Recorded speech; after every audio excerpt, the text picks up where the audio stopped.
열왕기하 6장 24절부터 7장 2절입니다.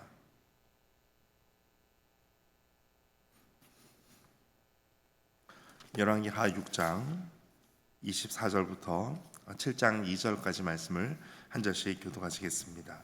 구약성경 571면입니다. 24절 말씀 제가 먼저 읽겠습니다. 이후에 아람 왕 베나닷이 그의 온 군대를 모아 올라와서 사마리아를 애워싸니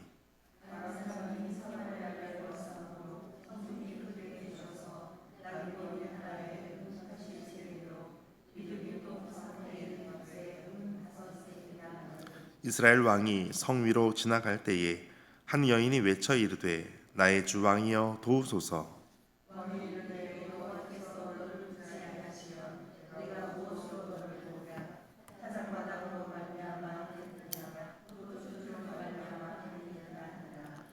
또 이르되 무슨 일이냐 하니 여인이 대답하되 이 여인이 내게 이르기를 너의 아들을 내놓아라. 우리가 오늘 먹고 내일은 내 아들을 먹자 하매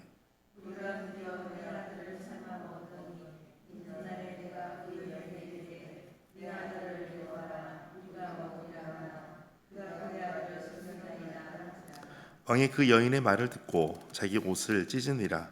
그가 성 위로 지나갈 때에 백성이 본즉 그의 속살에 굵은 배를 입었더라.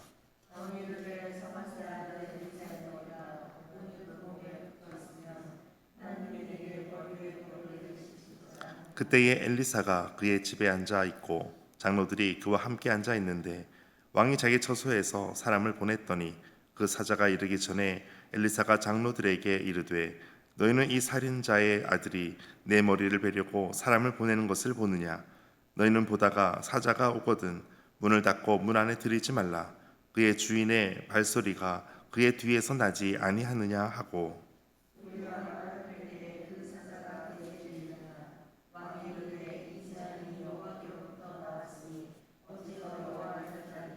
엘리사가 이르되 여호와의 말씀을 들을지어다.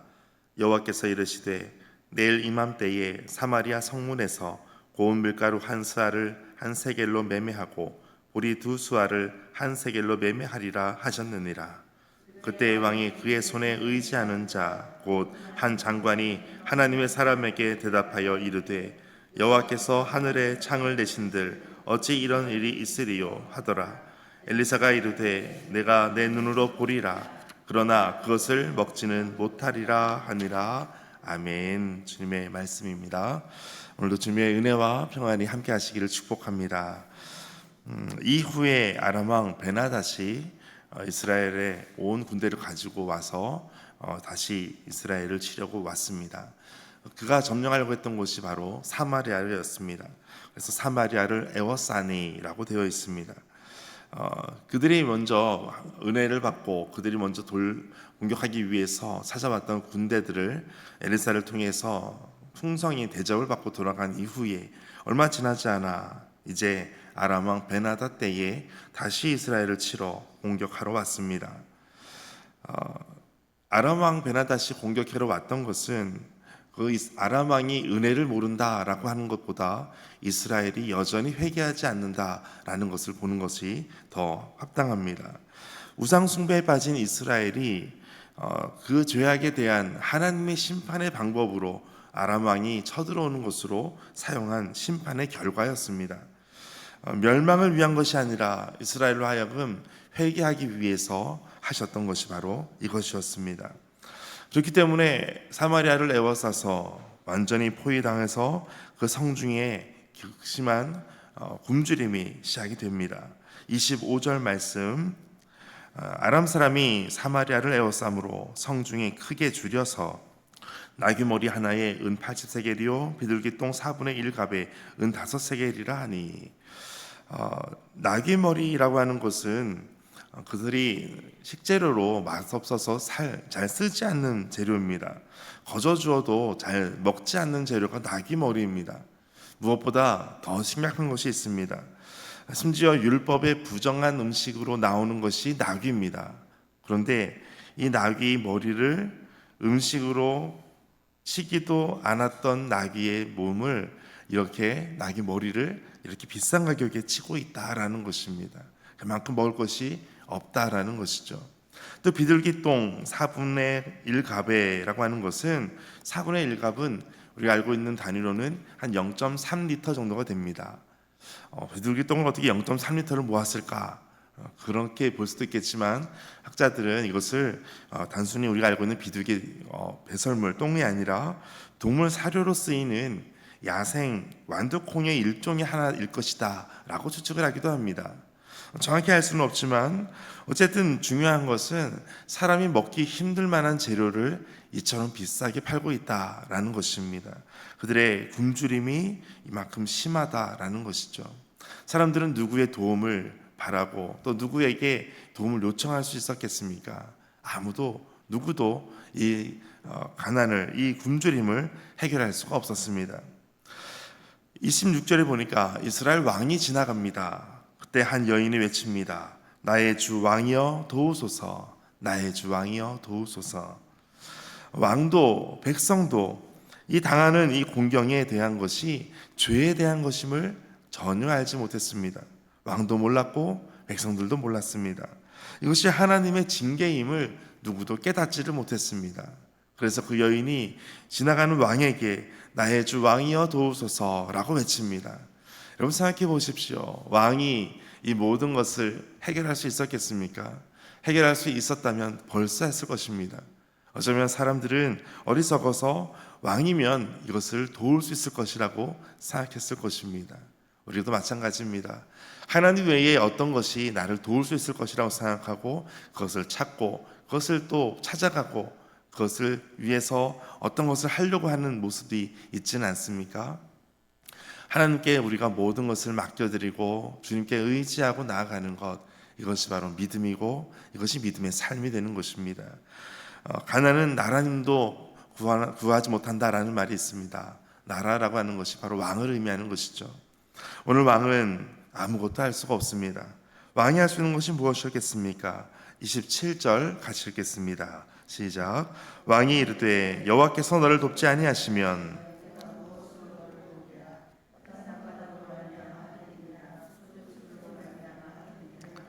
아멘. 여호와께서 너를 돕지 않는데 내가 어찌 너를 도울 수 있겠느냐라고 왕이 말합니다. 하나님께서 이스라엘을 버리셨는데 내가 어찌하겠느냐라고 말합니다. 너무나 어떻게 보면 답답한 이야기입니다. 그 정답을 하나님께로 찾으면 되는데 하나님께 의지하려고 하는 마음이 어쩌면 의지적으로 없을 만큼 하나님께 나아가지 않습니다. 오히려 하나님께 모든 책임을 회피하고 있습니다. 왕으로서의 책임을 회피하고 하나님께 책임을 전가하고 있습니다. 그것이 어쩌면 우리의 삶이 될 때가 많습니다. 무엇인가 안 되고 있을 때, 무엇인가 해결해야 될 일이 있을 때, 무엇인가 내 생각대로 되어지지 않을 때, 왜 하나님 나에게 이렇게 하셨습니까? 라고 할 때가 많습니다. 그래서 시편을 보니까 어리석은 사람은 그 마음에 이르기를 하나님이 없다 하는도다 라고 말씀하고 있습니다. 하나님은 늘 계십니다. 하나님은 늘 살아계십니다. 하나님은 늘 우리와 함께 하십니다. 그러나 우리가 하나님을 잊고 살 때가 많다라는 것이죠. 어쩌면 왕의 모습이 우리의 모습과 마찬가지였고 이스라엘 모습이 우리의 모습과 마찬가지였습니다. 또한 뒤에 이름을 28절에 보니까 한 여인이 또 이렇게 말합니다. 또 어떤 소동이 있는 것처럼 보여서 왕이 다가갑니다. 이 여인이 내게 이르기를 내일 너의 아들을 내놓아라. 오늘 너의 아들을 먹고 내일은 우리 아들을 먹자라고 이렇게 했다는 것입니다. 그리고 29절에 우리가 드디어 내 아들을 삶아 먹었더니 이튿날에 내가 그 여인에게 이르되 너의 아들을 내놓아라 우리가 먹으리라 하나 그가 그의 아들을 숨겼습니다 라고 이야기하는 것입니다. 굶주림 앞에서 인간성도 모성애까지 다 저버린 이와 같은 상황들이 하나님을 저버린 자에게 내린 심판의 실상이었습니다. 어쩌면 이와 같은 모습은 모세 때에 이미 이것을 예언했던 부분이 있었습니다. 신명기 28장 52절 53절을 보면 이렇게 말씀하고 있습니다.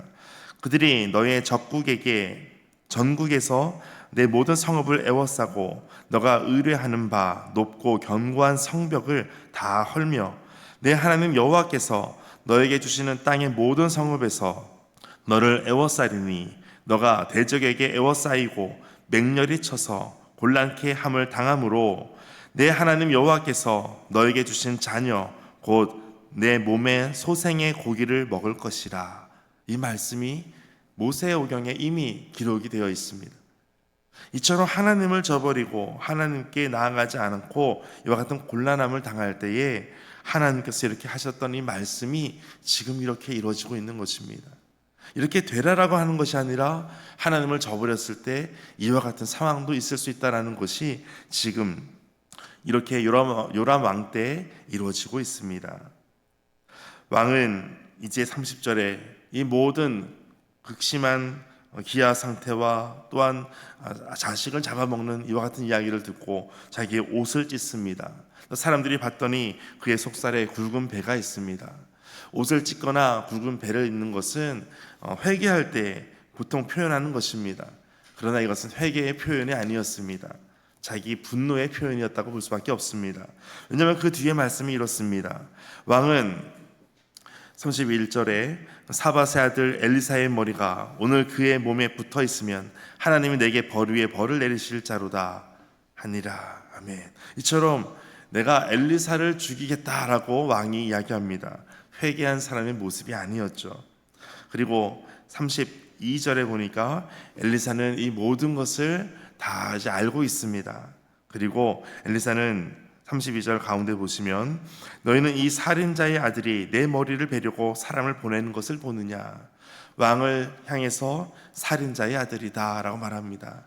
누군가를 살인했다는 것이 아니라 살인자처럼 악한 인간의 모습을 하고 나를 죽이려고 지금 하고 있다라고 말씀하고 있습니다. 33절에 왕은 이 재앙이 여호와께로부터 나왔으니 어찌 더 여호와를 기다리리요. 어쩌면 왕이 이것을 여호와께서부터 왔다는 것을 이제 고백한다면 더 하나님께 회개하고 하나님께 도움을 구하며 나아가는 것이 마땅했을 것입니다. 그런데 이것은 하나님의 사람 엘리사를 향해서 이 모든 분노를 쏟아내기 위한 말씀이었습니다. 여러분, 우리가 극단적인 상황에서 하나님께 원망할 때가 있을 때 이것을 고치고 다시 하나님을 향해서 회개하면서 오히려 하나님의 도우심을 구하며 나아가는 지혜가 있게 되시기를 바랍니다. 이제 7장 1절 말씀에 엘리사가 이르되 여호와의 말씀을 들을지어다. 사람들이 찾아왔을 때 이렇게 말합니다. 여호와께서 이르시되 내일 이맘때에 사마리아 성문에서 고운 밀가루 한 스아를 한 세겔로 매매하고 보리 두 스아를 한 세겔로 매매하리라 하셨느니라. 아멘. 여호와의 말씀을 들을지어다. 어쩌면 우리에게 가장 필요한 말씀이 이것입니다. 여호와의 말씀을 들을지어다. 하나님의 음성을 듣는 것, 하나님의 말씀을 따라 살아가는 것, 이것이 우리에게 가장 필요한 주님의 말씀이고 필요한 부분입니다. 어쩌면 이처럼 한 세겔로 모든 것이 다시 거래가 된다는 것은 이전의 모습으로 다시 정상화될 것을 말씀하고 있습니다. 그런데 그것이 차츰차츰 되는 것도 아니고 내일 이맘때 이렇게 된다는 것입니다. 어쩌면 모든 사람들이 이 이야기를 들었을 때 지금 당장 굶어 죽고 있고 자식을 잡아먹고 있는 이 상황 속에서 당장 하루 다음에 이와 같이 된다는 것은 있을 수 없는 것이라고 생각했습니다. 아주 극단적인 선포를 하였습니다. 그럴 때 2절 같이 읽겠습니다. 그때의 왕이 그의 손에 의지하는 자 곧 한 장관이 하나님의 사람에게 대답하여 이르되 여호와께서 하늘에 창을 내신들 어찌 이런 일들이 있으리요 하더라. 엘리사가 이르되 너의 내 눈에는 보리라 그러나 그것을 먹지는 못하리라 하니라. 아멘.